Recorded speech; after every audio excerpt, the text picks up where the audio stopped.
الحمد لله رب العالمين والصلاة والسلام على رسوله محمد وعلى آله وأصحابه أجمعين. Bütün alemlerini yoktan var kılıp, özünün keng rahmeti bilen Edem balaların iksiz çeksiz rızıkları bilen, nimetleri bilen terbiyelep turuvchi Rabbimiz Allah Subhanahu ve Teala'ga cın ko'ngillerimizdan etken hamd sanalarimiz, maqtovlarimiz bo'lsaydi. Suyukli Peygamberimiz Muhammed sallallahu aleyhi ve sellem'ge ko'ngillerimizning turinden çıkan salavatlarımız hem selamlarımız erişip tursaydı. Muhterem Müslüman kardeşler, Esselamu Aleyküm ve Rahmetullahi ve Berekatuhu. Sizin her barchalarınızga da Allah Teala'nın selamı, rahmeti hem bereketi erişip tursaydı. Ramazan ayının derslerin devam etimiz. En birinci, muhterem kardeşler, men sizge Kur'an'dan bir ayet getirmekçi olam. Bu bizning baribizga da qog'ila. Bu ayetni Allah Teala bulay başlay: "Febeşşir ibad." Febeşşir ibad. Şatlandır menim bendelerimni dey. Kimge ayta şuşulay? Peygamberimiz Muhammed sallallahu aleyhi ve sellem'ge Allah Teala aytirge koşa bütün kişilerge menim bendelerimni şatlandır. Kimler ikenligen nindi bendelerini şatlandır. Barısında tügül. Suyunishli haber bir. Ey Peygamberim dey, şuşundaylarga Allah şuşundaylar dey. Ellezine yestemi'unel kavle feyettebi'une ahseneh. Onlar sözlerini tınlaylar dey. Bütün kişilerinin, professorlarının, galimlerinin, başkalarının, bütün kişilerinin sözlerini tınlaylar. Yestemi'unel kavle feyettebi'une ahseneh. Lakin onlar dey, yereler dey, Allah Teala'nın aytgan sözlerine dey. Çünkü Allah Teala'nın sözü ol en yaxşı söz dünyada. Bir nindi söz de, bir kişinin sözü de Allah Teala'nın sözü bilen çağıştırıp bulmay. Allah Teala'nın sözün en üstün koyarga tiyişli eden balası, en üstke koyarga tiyişli hem onu birinci orunda tutup ona yerge tiyişli. Çünkü Peygamberimiz sallallahu aleyhi ve sellem aytti, en hayırlı söz ol Allah sözü dedi. Ulaikellezine hedahumullah. Eğer de onlar dey, şuşa Kur'an'ın emirlerine, buyruklarına yerselerdi, Allah Teala alarını doğru yolga salgan kişiler şular bulur dey. Hidayetli, mine biz sorayız, ihdina sıratal mustakim, ey Rabbim bizni doğru yolga sal dey. Mine onlar doğru yoldagi kişiler, Allah Teala alarını şuşunun için, Kur'an'ga yergenleri için doğru yolga sala hem hidayetli idi. Ve ulaike hum ulul albab. Onlar akıl iyeleri değil. Allah Subhanahu ve Teala. Demek akıl iyeleri bulurga tilesek hem Allah Teala körsetken doğru yoldan barunu yüzümüzge maksat etip koyarga tilesek, biz o maksatını koyduk. Elhamdülillah her bir Müslüman o maksatını aldına koydu. Allah Teala ite onlar feyettebi'une ahseneh. Onlar en yaxşı sözge Allah Teala'nın sözüne yerelerdi.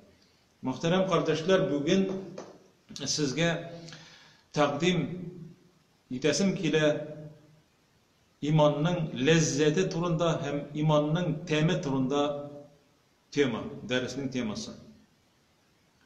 İmanın temi var hem imanın lezzeti var. Onun birisi temdi batalsa, ikincisi lezzet. Yani onun sladost. Şuşa lezzet bilen eden balası lezzetlenirge tiyişli turmuşunda şuşu iman bilen tırmışın görkemlendirge, köngüline yem kirtirge tiyişli. Köngüline nur kirtirge tiyişli. İmanның temi var, lezzeti var. Mine biz rizikni eğer de kovup karasak, onun nindi temli ikenligin kapıp karagaç bilemiz. Mümin Müslüman imanның lezzetin Peygamberimiz sallallahu aleyhi ve sellem ite Sahih Müslim'de kilgen hadiste Peygamberimiz sallallahu aleyhi ve sellem ite Selasun men kunne fihi vecede bihinne halavetul iman. Eğer de bir kişi dedi üç eybir bulsa ol kişi imanның lezzetin tatıyacaktı. İmanның lezzetin tatıyacak. Şuşu kişide üç eybir bulsa. Cemaat eytesim kile misal getirip baştan imanның lezzetine. Mesela biz temli debeyte biz rizq kağına tügül, içimlik kağına tügül. Mesela bik temli tirip yıkladım mesela. Evet, bik temlep yıkladım. Yakınında temi barlığını bilemiz. Ya ki kimgedir eytemiz bigrek temli tirip siledin deb eytemiz. Şolay yok. Demek imanның da temi var. İmanның lezzetin temin tıya illemeger mine şuşu üç sıfatka iye bulgan kişi, mümin Müslüman kişi eğer üç sıfatka iye bulsa. Peygamberimiz eytti sallallahu aleyhi ve sellem en yekunallahu ve rasuluhu ahabbe ileyhi mimme sivahuma. Bu bik kirekli tema bizning için. Eğer de şuşu bende için onun için de Peygamberimiz sallallahu aleyhi ve sellem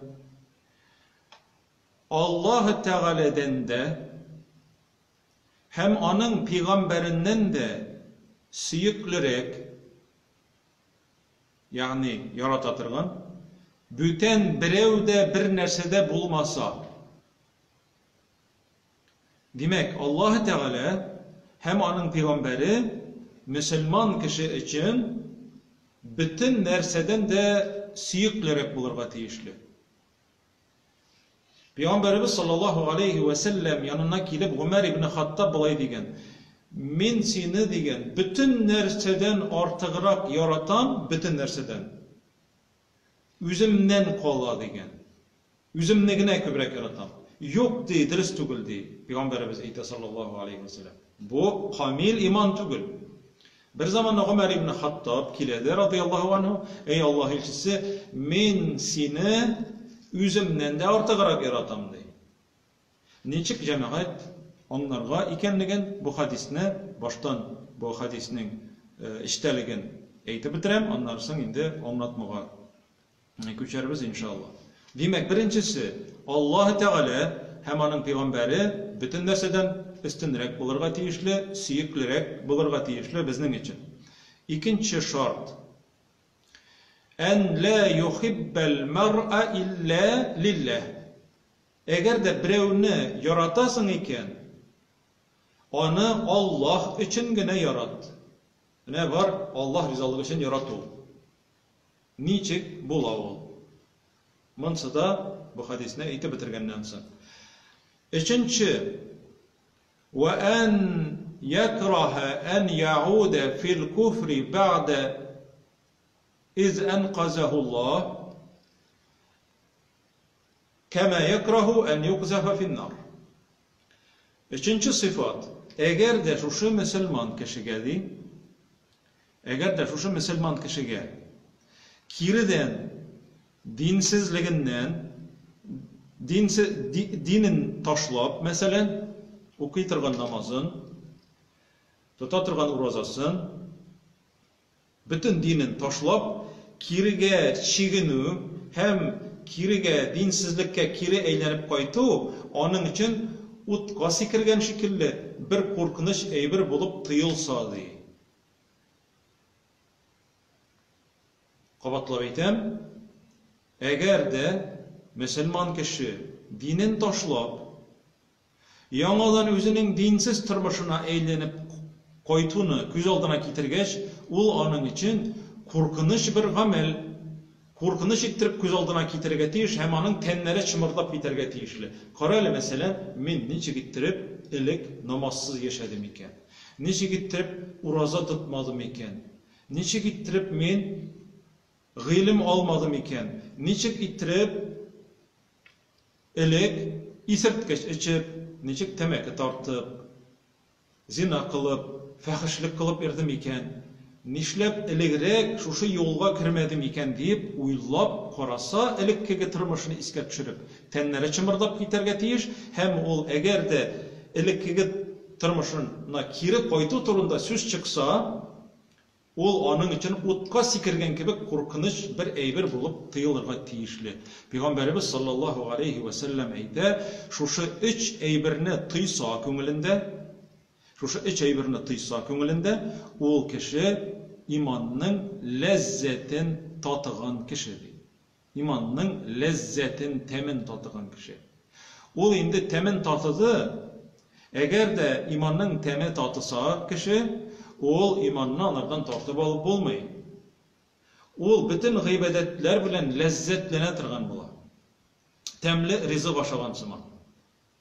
Hazır indi cemaat niçe gitip bizge Allah Teala hemanın peygamberi bütün senden de üstünrek, suyuklere bulurga tiyiş ikenlikle tuptalıp getirmek gerek. Ol şulay bolmasa cemaat, ol dürüst bolmay, ol iman dürüst bolmay. Allah Teala'dan artığırak birisi de urun alıp tırga tiyişli tügül. Sen en birinci üzün, sen üzünne Allah rizalığına buysundırga tiyiş. Anlara senin etiğin eneğin var. Eti eneğini Allah Teala'dan artığırak yaratırga yaramay. Allah Teala minden artığırak bir kimle de hem bir nersene de yaratmağız diyen.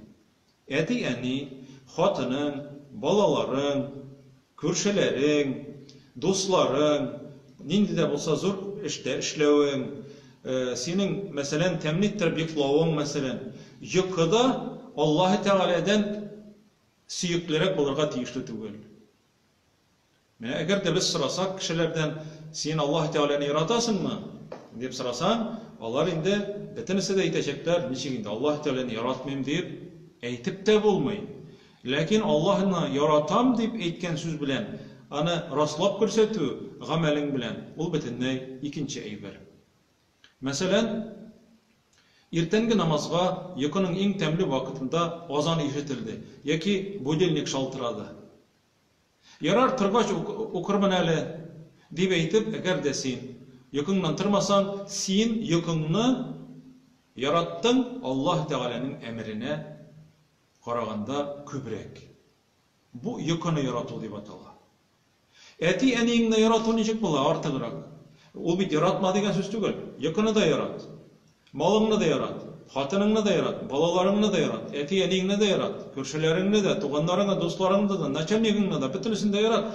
Lakin Allah'tan artık yaratma. Necek bola Allah'tan artık yaratı? Eğer de malayı ilengen vakitte eti seytse, min seni ilendirmeyeyim. Eğer de orakısız tuy iterge tilesen, min kişi kılkisine kolasım yok. Benim naçanlıklar, dostlarım. Anda onlar benim toyga kilmeyecekler de. Eğer de benim de orakılar, kıyvatlı orakılar koymasam, benim o toyga kilmeyecekler de. Min senin arkada hırlık açasım yok. Toyunu ilensen, orakı bilen uzdurabız deyse, ya ki üzün ilendir. Toyuna misina ütkermin deyip eytse, malayı mümin Müslüman. Göz aldına getirgedir, malayı mümin Müslüman. Hem o şu vakitte eyte. Etiyimdi. Ulanırga topasa eytirge tiyişli tükül. Çünkü etinin hakkı var, eneğinin hakkı var. Ey etiyim, ey etkeyim. Misini bikni hürmet etem. Lakin Allah Teala meneminde Kur'an'da eytik Maide suresinde 90. ayette Allah Teala arakını tıyvan. Fectenibuhu deyip eytken. Min Allah Teala'ne kübrek yaratam. Min seni de yaratam. Lakin Allah'ın sözün kübrek yaratam. Allah'ın sözün asta kaldıra almayayım. Deyip eytip etisine karşı kelirge tiyişli. Demek bu Allah'ını yaratı bula. Sen etine karaganda Allah Teala'nı kübrek yaratasın, onun sözün yaratı. Ayak astına salıp taptama degen söz cemaat.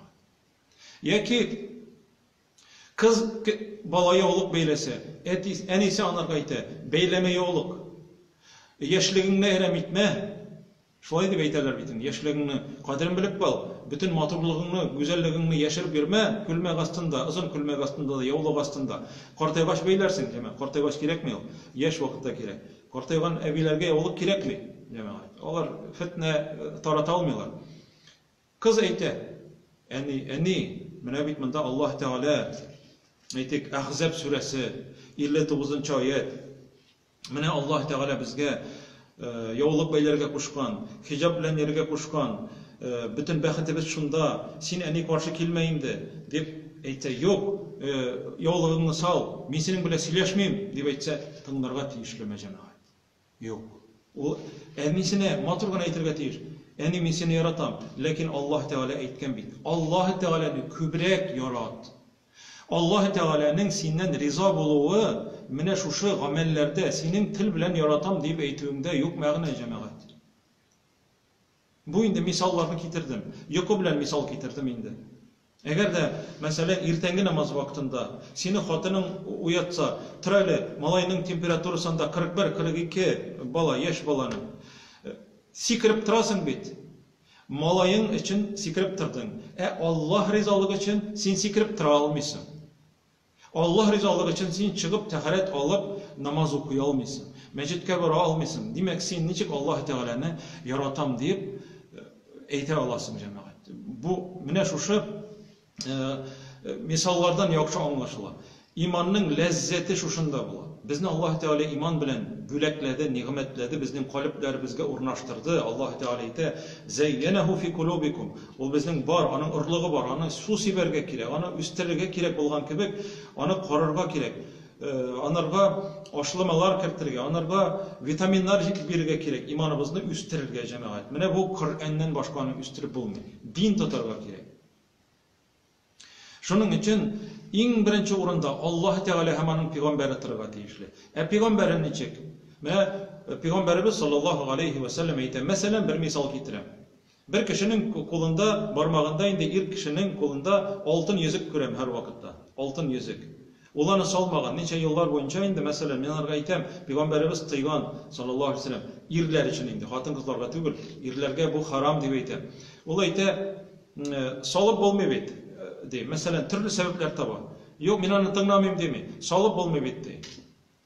Ya ki biz bir tane ilanışkenge kigen edik, salmaska söz biriştik deyim.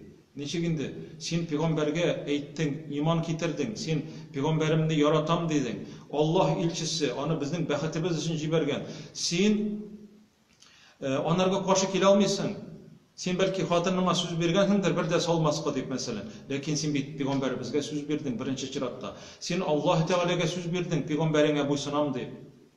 Sen onu salırga tiyişli, salıp olmayı. Men eytem, sabunlap çığa betindi o. Yok, sabunlap da çıkarmayı. Çıkmasa bütünne kesip bulsa da al. Kesip bulsa da al. Peygamberimiz sallallahu aleyhi ve sellem bir sahabenin barmağından, kulundan altın yüzükünü alıp ırgıtkan. Haram degen. Siz degen utlu kümür tutar ediniz mi degen. Cehennemde yanatırgan utlu kümürünü tutar ediniz mi? Yok deyip. Şundan sonra Peygamberimiz gitkeş, iptaşlara eytkenler yüzüğünü al da faydalan kime? Lekin bütün maksattan faydalan degeç yok. Allah ilçisi üst kulu bilen onu tutup attı degen. Men onu alacağım yok degen. Yakın kilmegen bütünne cemaat. Bizdeki korağız imanın şuşu derecesin. Şuna göre bizning için Peygamberimizning sözü birinci orunda turga tiyiş. Allah'ın sözü birinci orunda turga tiyiş. Şu vakitte imanlı bola adam balası. Endi Peygamberimiz sallallahu aleyhi ve sellem ikincisi niçik? Eğer de birevini yaratasın iken, onu Allah için gene yarat. Belki birer kişi baylığı yoktur. Belki yemsizdir. Belki fakirdir. Belki tağın kimçilikleri var. Sen onu Allah rizalığı için yaratasın. Ne için? Çünkü o Allah kuşkunca yaşıyor. Onun baylığı da yok. Onun derecesi de yok. Lakin sen onu yaratasın Allah rizalığı için. Mine bu Allah rizalığı için yaratılır. Kişinin maturluğu için yaratmışsın. Baylığı için yaratmışsın. Onun sivezleri bulgan için, zor bir türe bulgan için yaratmıyorsun. Allah rizalığı için gene yaratasın. Mine bu Allah rizalığı için yaratı bula. Şu vakitte imanın lezzeti bula. Koy kişiler bu kişinin mena kiregi çıkarga mümkün diye eytip, onun zor urundaşlığına göre onun bilen yarışırga tırışar. Eğer de onu düşürseler, onun akçası bitip gitse, bütünde açığa düşüp bitse, onun bile söyleşmeydi. Bunda bir neydi de Allah rizalığı yok cemaat. Bunda bizning maksat demek dünya maksat. Allah rizalığı yok degen söz. Allah rizalığı için yaratırga tiyişli. Tağı bir misal getiresim kile. Mesela bir kız kiyevge çıkırga jiyina. Onun kiyevge çıkırga tilegen indi bulacak iri deb aytib, namaz okumay. Yo arkadaş mı temaki de tartmay. Dürüst. Lakin namaz okumay. Bu kız namaz okuyor bize. Hem ol yigitke aytı, namazga bas. Yok namazga basım basırga tilegim. Yok al menim okurum hele kaçanda bolsa. Cemaat bu yigitni yaratsa da belki ol maturdur. Belki ol derecelidir. Belki onun maşinası da yaxşıdır. Belki ol baydır. Lakin ol Allah rizalığı için ol yigitke kiyevge çıkmaska tiyiş. Ne için? Çünkü cemaat namaz okumav en zor günah. En zor günah namaz okumav. Koy birevler orak içetirgan yigitke vermeyler. Temeki tartatırgan bolsa vermeyler. Yaki bızık yolda eğletirgan bolsa kızların vermesler edi. Lakin cemaat namaz okumetirgan yigitke verirler. Namaz okumetirgan yigit kim ol cemaat? Namaz okumetirgan kişi ol başın secdege koymetirgan tekebbir kişi. Başın secdege koyarga tilemi. Çünkü kişinin en hürmetli orunu başın secdege koymay, ol tekebbir, ol üzün zor tuta Allah Teala karşısında secdege giderge tilemi. Bu kız namazga basmay turib, ihlaslık bilen namaz okumay başlamayca, ol yigitke kuyuga çıkmasın. Cemaat mine bu Allah'ını yaratı. Bir nık yaratsa da namazsız bulsa, dinsiz bulsa, ol kişiye kiyeve çıkmasın. Mine bu Allah rizalığı için yaratı bula. Allah Teala'nın rizalığı için yaratı bula. Yemsiz bulsun, boy bulmasın degen söz tügül. Belki onun gibi bir motor da bulmaz. Belki onun gibi bir krutoy maşinası da bulmaz. Okçası da bulmaz. Lakin bulur bir Allah yolundağı bulgan bir yigit. Şuşunda yigit kiyevge çıksın. Mine bu Allah'ın rizalığını uylav degen söz. Mine bu turmuşka bereket biletirgan eydir. Şunun için demek Allah Teala'nın rizalığını uylap, Allah Teala'nı birinci orunga koyuş şuşulay bula. Bu sayında ikincisi buldu. Üçüncüsü indi cemaat siz ana anladınız. Kiriden dinsizlikке eğlenip koytuğun eğer de mesela kişi uylasa, ol kişinin teni çımırdap giderge tiyişli. Küz olduğuna da getirmey. Men cemaat indi yavulup beylegen apalardan, hicaptan yeritirgan kızlardan soraganim var. Siz eğer de sizge mesela kuşsalar, salır idiniz mi yavuluklarınızı deyip mesela. Olar şulay açılanıp qarıyorlar. Nişiginde ol bulurga mümkün, ol buluğu mümkün tügül. Birinci kitapı sala almıyoruz. Çünkü ol köngülge kirip urnaşkan, çünkü ol cemaat Allah Teala'nın emrini ötey. Cemaat tağı bir misal getiresim kile. Eğer de bir kız mesela hicab bilen yeri, Allah Teala koşkança yavulığını yapgan, uzun külmekten yeri, ol vuzunu bitire. Vuzunu bitirgenden soň onarga zor orun takdim eteler. Altın medalga bitirgen ol, kızıl diplomga tamamlagan vuzunu. Hem onarga zor orunga takdim eteler, lekin bir şart koyalar. Sen bizning mine şuşunday orunga hükümet meselelerde учреждениесі biz seni alabız. Zarpalatısı da eybet. Rahatlanıp işleyeceksin. Nek senin simaturu kiletirgan iş po spesialnosti, lekin bir şart var, sen yavulığını salırga tiyiş. Mında bizning uniformalarımız var, şu forma bilen yerge. Mında yavuluk yaramay. Dip etseler mesela, ol kız iki de uylarga tiyişli tugul, näse işlemeken di. Ol başına da getirmey, fikri bir tamçı fikri de bulmay, elle üzgerim miken, elle yaşarga kirek bit mesela. Yaşarga kirek bit. Allah Teala ayta: "Allahu yarzuqu men yeşâ'u bighayri hisab." Allah Teala rizqni isaplamagан orunlardan da hesapsız ittirip beruvchi deydi. Rizq ol kile turgan eshik birgina tugul. Allah Teala'nın bik ko'p eshiklari bor. Allah Teala sanay, meni ko'proq yaratasыңmы sen? Alla sen dunyoni ko'proq yaratasың? Alla sen şuşa kishini ko'proq yaratasыңmı? Etigini, eningni, abiyingni, babangni, ko'rshingni, nachalnigingni alla ko'proq yaratasыңmı? Deb Allah Teala bizni jamoat sanay. Şoňa ko'ra mana bu hadisde Peygamberimiz sallallahu aleyhi ve sellem bizge 3 türlü sıfat kişide bulsa, o kişi imanının lezzetini tatıyı dedi. Şoňa ko'ra imanның lezzetin tatysыбыз kilse, imanlı bolurga tilesek, şulay bolmasa, Allah Teala'nı yaratuy bolmasa kalplerimizde, ol jemaat kamil iman bolmay, ol hujasın, şu iman, ol hujasın cehennem azabından qutqara almay. Çünkü iman Allah Teala'ga muhabbet bilen beyli. Şunun için biz tilimiz bilen Allah'ını yaratabız deyip aytip gina tugul, belki onu amelde raslap, praktikada, turmuşda ko'rsatirga tegishlibiz jamoat. Allah subhanahu ve Teala har barchalarimizga da hayırlı, faydalı ömürler nasip etseydi, şu işitkenlerimizni Allah Teala şu baştan okulup gitken ayetlerde şekilli şu ayetlerini işitip en yaxşı sözge Allah'ın sözüne yerip Peygamberimizge boysunup yaşawlarını nasip etseydi. Velhamdülillahi Rabbil alemin. Subhanakallahumma ve bihamdik. Eşhedü en la ilahe illa ente nestağfiruke ve netubu ileyk.